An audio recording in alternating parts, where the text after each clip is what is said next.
The principles of management are universal in nature. That means they can be applied in all types of management. जो principles हैं वो सिर्फ और सिर्फ एक गाइडलाइंस है, कोई रेडीमेड सॉल्यूशन प्रोवाइड नहीं कराते हैं। Hello my YouTube family, welcome back to my channel CHK classes. आज की वीडियो स्टार्ट करने से पहले मैं आपको सब कुछ पुराना बता दूं कि हम लोग अभी तक क्या क्या कवर कर चुके हैं। अभी तक हमने nature and significance of management पूरा खत्म कर दिया। फिर फंक्शंस ऑफ मैनेजमेंट के सारे जितने भी चैप्टर्स थे वो मैंने आप लोगों के कंप्लीट करा चुके हैं। फिर और उसी के साथ साथ हम लोगों ने 12th की इंग्लिश भी कंप्लीट कराना चालू करी है, सारी पोएम्स कंप्लीट कराई है और धीरे धीरे हम चैप्टर्स को भी कंप्लीट कराते हुए जा रहे हैं। प्लीज अगर आपको इतना नहीं पता तो आप जाके मेरी वीडियोस को देख सकते हैं। अब हम नेक्स्ट चैप्टर शुरू कर रहे हैं, 12th का सेकंड चैप्टर, जिसका नाम क्या है, प्रिंसिपल्स ऑफ मैनेजमेंट। ये आपका पार्ट फर्स्ट होगा। अब हम इसमें सबसे पहले इसकी मीनिंग देखेंगे प्रिंसिपल की, देन प्रिंसिपल ऑफ मैनेजमेंट की मीनिंग देखेंगे। Let's begin to start video.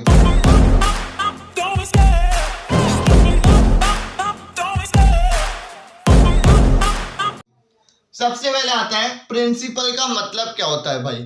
आप principle refers to statement which reflects the fundamental truth about some phenomenon based on cause and effect relationship। Principle का मतलब क्या होता है भाई, कुछ भी काम वो बिल्कुल ठीक बोलेगा। जैसे आपका स्कूल का प्रिंसिपल होगा, उसी की बात मानी जाएगी, उसे ही हम क्या कहते हैं, प्रिंसिपल कहते हैं। अब बात आता है मैनेजमेंट प्रिंसिपल्स क्या होते हैं। Management principles are broad and general guidelines for decision making and behaviour of managers. पहली चीज, मैनेजमेंट प्रिंसिपल्स होते हैं वो ब्रॉड होते हैं, मतलब बहुत ज्यादा बड़े होते हैं। जनरल गाइडलाइंस होते हैं फॉर डिसीजन मेकिंग, मतलब एक गाइडेंस होता है किसके लिए, किसी भी डिसीजन को मेक करने के लिए और मैनेजर्स के बिहेवियर्स को समझने के लिए क्या होता है, मैनेजमेंट प्रिंसिपल्स होता है। प्लीज आप मेरी वीडियोस को देखिए, उसके मेरे साथ साथ आप नोट्स बनाते हुए चलिए, तो आपको कोई भी प्रॉब्लम नहीं होगी। फिर भी अगर आपको कोई प्रॉब्लम होती है तो प्लीज आप मेरे को कमेंट करके जरूर बताइएगा। अब हम देखते हैं nature, feature, characteristics of management principles. सबसे पहले आता है यूनिवर्सल एप्लीकेबल, मतलब होता है परवेसिव, मतलब ये हर जगह क्या है, एप्लीकेबल है। क्या, management principles. The principles of management are universal in nature. That means they can be applied in all types of organization. इसका मतलब क्या है, ये हर टाइप्स की ऑर्गेनाइजेशन में क्या है, एप्लीकेबल है। नेक्स्ट आता है जनरल गाइडलाइंस। जनरल गाइडलाइंस मतलब होता है management principles are guidelines to actions but these principle do not provide readymade solutions to any problem. मतलब होता है मैनेजमेंट जो प्रिंसिपल्स हैं वो सिर्फ और सिर्फ एक गाइडलाइंस है, कोई रेडीमेड सॉल्यूशन प्रोवाइड नहीं कराते हैं। नेक्स्ट आता है formed by practice and experiments. The management principles are developed only through after deep study.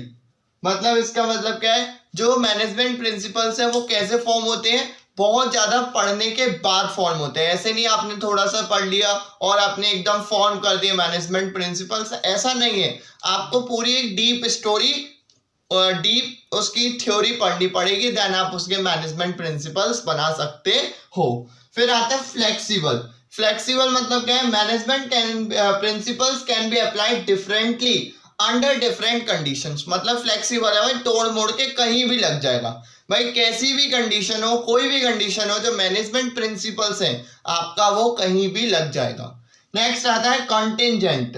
Management principles are contingent और dependent upon the situation prevailing on organisation. जो flexible है वही contingent में कह रहा है भाई, कैसी भी कंडीशन हो ऑर्गेनाइजेशन में, जो मैनेजमेंट प्रिंसिपल्स हैं वो आपके कहीं भी लग जाएंगे। अभी तो आप मैनेजमेंट प्रिंसिपल्स बेसिकली दो लोगों ने दिया था, एक आपके टेयल्स ने दिया था, एक फेयल्स ने दिया था। उनकी हम पूरी हिस्ट्री समझेंगे बहुत ज्यादा डीप में जाके, और उनके नंबरिंग पॉइंट्स देखेंगे सारे कि भाई किस पॉइंट में उन्होंने क्या बोला था। और मोस्ट इंपॉर्टेंट होता है इसमें से टेयल्स और फेयल्स में से क्वेश्चन आना, 101% पेपर में आता ही आता क्वेश्चन है। अब हम स्टार्ट करते हैं significance, importance of management principles. अभी तक हमने पढ़ा था नेचर और importance of principle management principles पढ़ा था। अब हम पढ़ते हैं इसके इंपॉर्टेंस। सबसे पहला इंपॉर्टेंस आता है आपका providing managers with useful insight into reality. इसका मतलब है management principle act as guidance for the manager. मतलब जो मैनेजमेंट प्रिंसिपल्स होते हैं वो क्या है, एक गाइडेंस प्रोवाइड कराते हैं किसको, मैनेजर्स को। नेक्स्ट पॉइंट आता है ऑप्टिमम यूटिलाइजेशन ऑफ रिसोर्सेज। इसमें the management principles insist on planned activities and systematic organizing of man materials in the organization।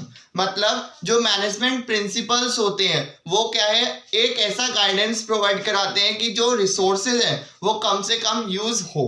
फिर नेक्स्ट आता है आपका scientific decisions. Managers have to take number of decisions every day. जो managers होते हैं, top level managers जो होते हैं वो क्या करते हैं, नंबर ऑफ डिसीजंस मेक करते हैं एवरी डे, नए नए डिसीजन को क्या है, बनाते हैं। नेक्स्ट आता है making changing environmental requirement. Every business has to make changes in the organization according to changes take place in the business environment.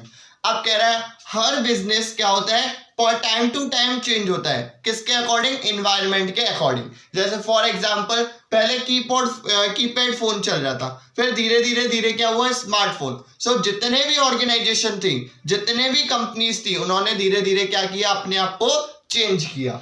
Next आता है effective administration. Administration is the function of top level management. जो administration का function होता है वो कौन follow करता है, टॉप लेवल मैनेजमेंट फॉलो करता है। In this function major plans and policies are formed. और इस फंक्शन में क्या होता है, काफी नए नए प्लान्स और पॉलिसीज बनाई जाती हैं, वो भी किसके द्वारा, टॉप लेवल मैनेजमेंट के द्वारा।